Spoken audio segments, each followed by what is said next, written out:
This is also an addendum because halfway through the year, we knew the Big Ten was just a collection of underwear skid marks, and we pivoted.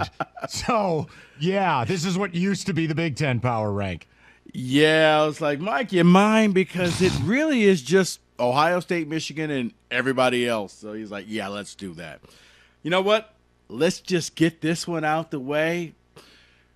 It's bad college football out there. This is the time for the 12-team playoff. And Mike, at the number 10 slot, Penn State.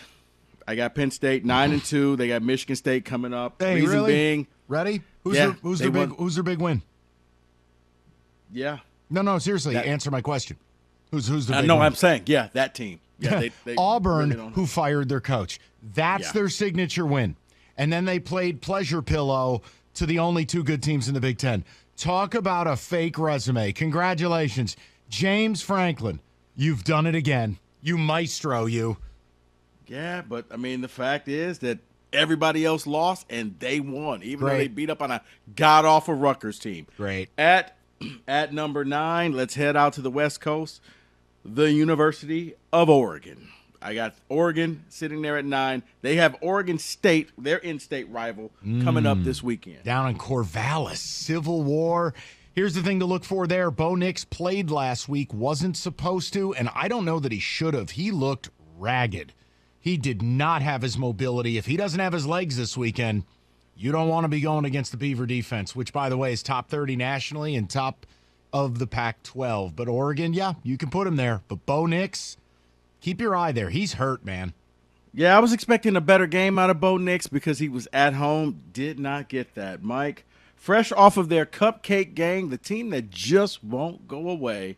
TCU? The University of Alabama. Oh. You know what's interesting, Rico? I was thinking about this. When's the last time a Bama team had less to play for than what they're about to do in the Iron Bowl? They cannot win the SEC West. They cannot backdoor into the playoffs. They have nothing to play for. When is the last time a Bama team went into the Iron Bowl juiceless? What was it, like 2000, the time they hammered Michigan State? Well, that answers my question. Yeah. And by the way, Cadillac Williams, Auburn's playing hard as hell for him. They're catching 22.5 this week. I think the interesting part is the Lane Kiffin rumors, where Lane Kiffin is now on his own on social media swatting them all down. Stay tuned because the Egg Bowl is Thursday night. You know what? We kind of talked about it. Mike, here's another person to think about for that Auburn job. The crew at Coastal Carolina. Jamie Chadwell? Yeah. I mean, look, I don't hate it. Here's my thing with Auburn. I'm fine with boosters having a say. They spend the money. But when they run the program, you've lost cabin pressure. And that's the story of Auburn.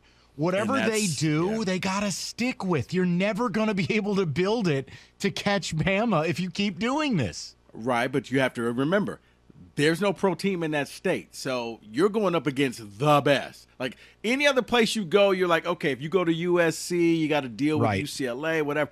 You're going up against the man. Nick Saban in Alabama. If you don't win in the first 3 years, you're gone. Because nobody wants to hear you came in second. Parsons didn't get 2. He really was dead man walking after what, the first summer. They had like a Watergate coup in the offseason this year trying to get the guy gone.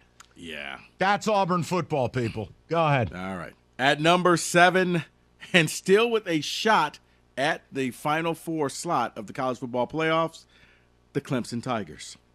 Yeah. Thought Clemson was dead, but they resurrected themselves. They have one loss. Yep. And they got South Carolina coming up with Spencer Rattler this weekend. Palmetto Bowl. They're favored by 14.5. Look, here's the problem.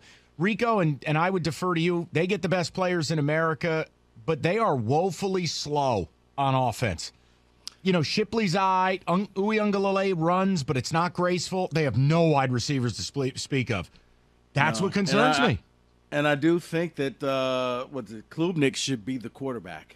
If they make it to the playoffs, I would make the switch the same way that Nick Saban did when he put Tua in over Jalen Hurts. It's hard to argue when you see it. The problem is when I see it, it's primarily he did lead the comeback against Syracuse, turnover rated. You see him late in the game against Miami, you know, game's over. But I'd be lying to you if I said he didn't jump off the screen compared to DJ. Yeah.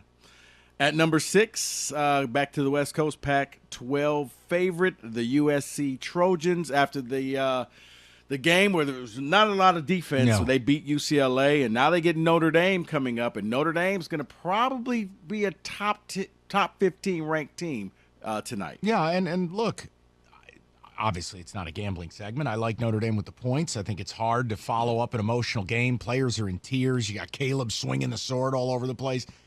Caleb's your front runner for the Heisman in my world. I mean, he's the singular best. He's incredible, and he doesn't have an offensive line. His running back died 2 weeks ago. His top 2 receivers have been banged up for 6 weeks, and he just keeps it rolling. Mike, Caleb is probably the leader in the clubhouse. I would think that it really depends on what C.J. Stroud does this Saturday. He is the only one I think that could supplant Caleb Williams as of this moment. At number 5, because we just won't go anywhere, the LSU Tigers. 9-2. They got Texas A&M coming in here. They could put the final bullet in A&M, and they're going to be sitting on the outside hoping and waiting. They would have to win the – yeah, that's it. That's it. And I'm fine with you putting them at 5 because it's based on quality, and their resume's damn near unshakable. If they beat Georgia, I'll be the leader in the clubhouse to put a 2-loss team in because nobody will have played a better schedule or have better wins. Straight up. And right now at number 4, I mean, the rest of TCU sitting there, they had to scramble to come back and win their past game, but they got it done on the road against Baylor. Michigan struggled. Say what you want about the pass interference, no call. They beat Illinois. OSU comes back. They beat Maryland. And Georgia struggled against Kentucky. Jesus, but would you just do 4 teams in 10 seconds? What? Yeah. Why? I mean, what are we, out of time? Slow down a minute here. Hold on. Okay. If TCU, this guy over here, he's got a hot date or something. I mean, slow down. If TCU, let's say. I see David waving to me right here. F him. Don't worry about him. If TCU makes this, let's say they get in. While the resume will say one thing, don't you believe they're double-digit underdogs to anybody they face?